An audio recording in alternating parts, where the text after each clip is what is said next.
Hola, ¿qué tal? ¿Cómo están?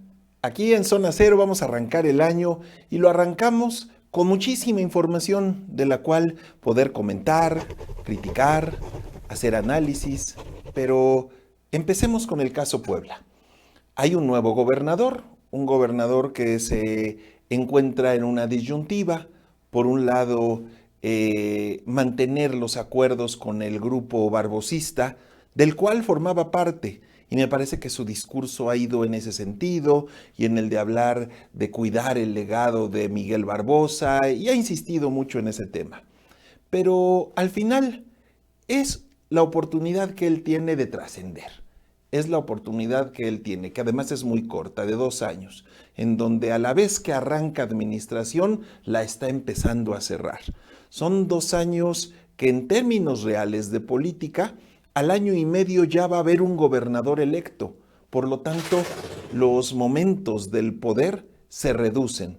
Y así las cosas, me parece que es importante cuidar esa relación con ese grupo político o lo que queda de ese grupo político, pero por el otro lado tendrá que ver hacia el frente y con quién va a gobernar. Esa decisión que va a tomar es la más importante de todas las que tendrá a lo largo de esos 2 años. ¿Por qué razón? Porque tendrá que apostar a la continuidad en donde había secretarios de todo tipo. Recordemos que Luis Miguel Barbosa fue un personaje como gobernador que cambió a muchísimos del gabinete y en una sola cartera llegó a haber hasta 3 cambios en este corto periodo de tiempo. Es decir, quienes están ahí, algunos incluso están como encargados de despacho, como el secretario de Educación. En el caso de el secretario de la Función Pública, por ejemplo, bueno, pues han sido una serie de cambios que de esos enroques terminó estando ahí Juan Carlos Moreno Valle, por ejemplo. Entre otros también podemos hablar de la Secretaría de Gobernación con tantas y tantas facetas y tantos cambios. Y así está en la gran mayoría de las dependencias. Por lo tanto, ¿cuál continuidad? Si al final el propio Barbosa no era un hombre de dar continuidad, su estilo era me fallas, te vas. Y son estilos respetables, pero en ese sentido, pues creo que tendrá que apostar el nuevo gobernador a las personas en las que él confía y sobre todo gente de experiencia que no llegue a experimentar, que no llegue a aprender. Hay muchos secretarios en esta administración que estaban aprendiendo, que llegaron sin haber tenido tanta experiencia, incluso algunos nula experiencia en los sectores que actualmente comandan. Por lo tanto, todo hace pensar que en poco tiempo, en las áreas administrativas, en las áreas pues efectivas de gobierno como sería infraestructura, bienestar, tendrá que haber movimientos y eso habrá que estar pendiente de eso en los próximos días, sin dudar también que en los temas de seguridad haya algunos movimientos. Y bueno, ¿qué encontraron? Bueno, encontraron por ahí a un grupo de personas que aprovechando ese letargo, ese espacio que se dio, esa laguna de poder entre el día 13 de diciembre y el día último de diciembre, en donde había muchos contratos que renovar, pues dijeron a río revuelto, ganancia de pescadores, y empezaron a licitar entre sus amigos, empezaron a quererse comer el pastel y ya lo han detectado y eso seguramente traerá consecuencias, pero nos habla de la voracidad de algunos que no tuvieron esa sensibilidad y sobre todo esa responsabilidad de tener el cuidado para no caer en lo que claramente fue un acto, yo insisto, de voracidad. Vamos a esperar, pero será un arranque muy interesante y en donde tardaremos un par de meses para ver realmente con quién quiere gobernar el nuevo titular del Ejecutivo, Sergio Salomón Céspedes.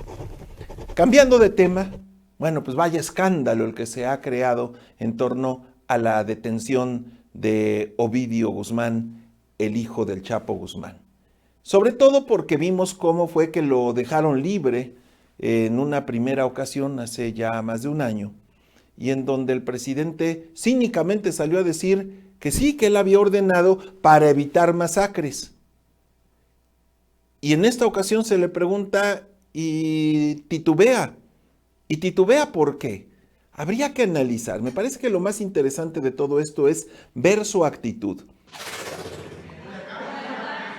No sabemos todavía cómo están los acontecimientos en Sinaloa. Hay un operativo que inició en la madrugada y más tarde vamos a informar sobre eso. Fue en la madrugada cuando se hace la detención y por la mañana en la mañanera a él le tiemblan las corvas y llega un momento en el que prefiere evadir el tema y dice, se les va a informar más adelante. Sí, sí hay un operativo y no quiere tocar el tema. Cosa muy distinta con otros gobernantes que la detención de un capo de ese nivel pues implicaba salir a presumirlo. Que acaba de subir el presidente en este momento, dice, misión cumplida, lo tenemos.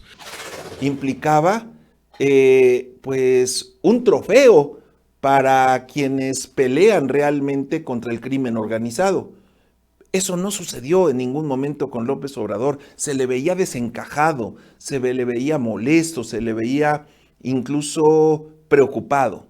Si hablamos en términos coloquiales, estaba cagado el presidente. Y bueno, ante esto, pues nos confirma que son más las presiones exteriores las que lo han llevado a tomar esas decisiones, a que sea una verdadera estrategia de seguridad el acabar con esos líderes de los cárteles.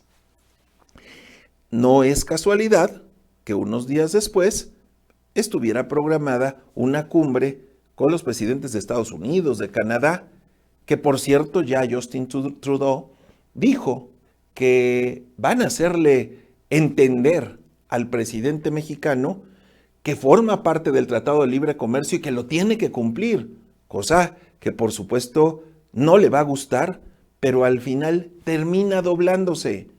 Y termina doblándose porque no le queda de otra.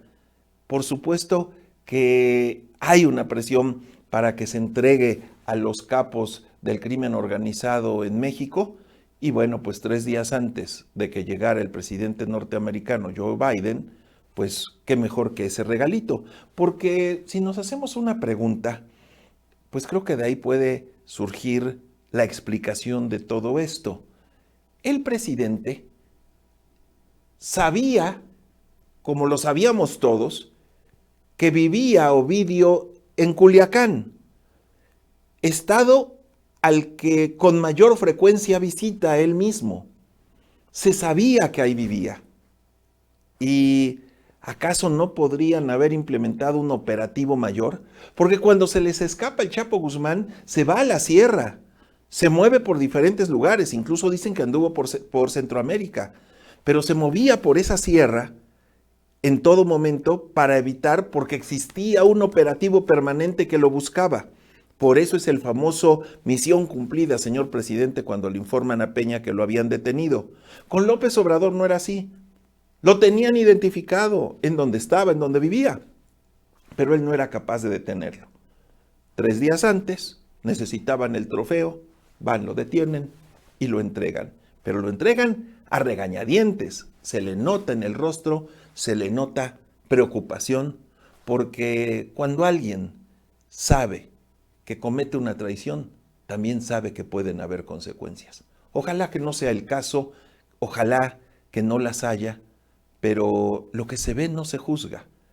Y el lenguaje corporal del presidente nos deja en claro que algo no está bien, que él sabe cosas que nosotros no sabemos o que solo suponemos, pero lo más importante de todo es que lo que ahí sucedió puede provocarle serios problemas. Vamos a ver qué pasa después de lo acontecido en Culiacán, porque el crimen organizado, en el caso Sinaloa, están enardecidos. Al día siguiente mataron a militares y en el caso, por ejemplo, de Chihuahua, pues están empoderados. Así que hay un nuevo reacomodo entre los grupos del crimen organizado y eso normalmente genera violencia. Y ya por último, pues otra mala noticia para los mexicanos y para quienes habitan la Ciudad de México, un nuevo incidente o accidente o descuido o negligencia, y todo apunta a esta última palabra. Negligencia en el metro de la Ciudad de México provoca un choque de trenes, una persona muerta hasta donde íbamos, con 4 personas que se encuentran prensadas entre estos vagones, que esperemos no crezca la cifra, con varios heridos, más de 20 heridos se habla.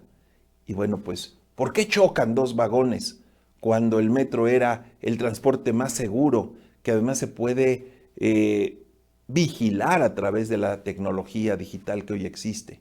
Hay descuido, hay negligencia, no hay mantenimiento, la gente que trabaja ahí no está capacitada o está excedida en carga de trabajo. Hay muchas razones que la han denunciado los propios trabajadores del metro, pero Claudia Sheinbaum anda en campaña.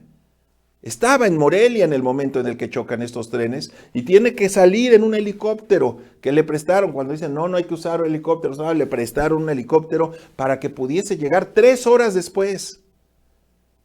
¿Acaso no una jefa de gobierno de la ciudad más grande del país y una de las más grandes del mundo tendría que trabajar de tiempo completo en su ciudad? Pues aquí no, porque aquí anda de campaña, aquí anda de visita en todos los estados y además con el apoyo y la estructura de los gobernadores de Morena en todos esos estados. Es de verdad, yo diría, grotesco, es ofensivo, es criminal lo que esta mujer hace y en donde no aplica lo que todos esperaríamos: dedicación, trabajo, compromiso con quienes votaron por ella. Los que vayan a votar en un futuro, si es que es candidata, es otra cosa. Pero hoy por hoy, un nuevo accidente en el metro de la Ciudad de México, ya son varios. Y súmenle lo que sucedió en el colegio Rebsamen cuando ella era delegada, y súmenle lo de la línea 12 del metro, en donde pues ya sabemos lo que sucedió. Así las cosas, Claudia Sheinbaum me parece que debería rendirle cuentas a la gente que votó por ella y ya después andar soñando en pendejadas. Vamos nosotros ahora a invitarlos a que la próxima semana vuelvan a estar con nosotros aquí en Zona Cero.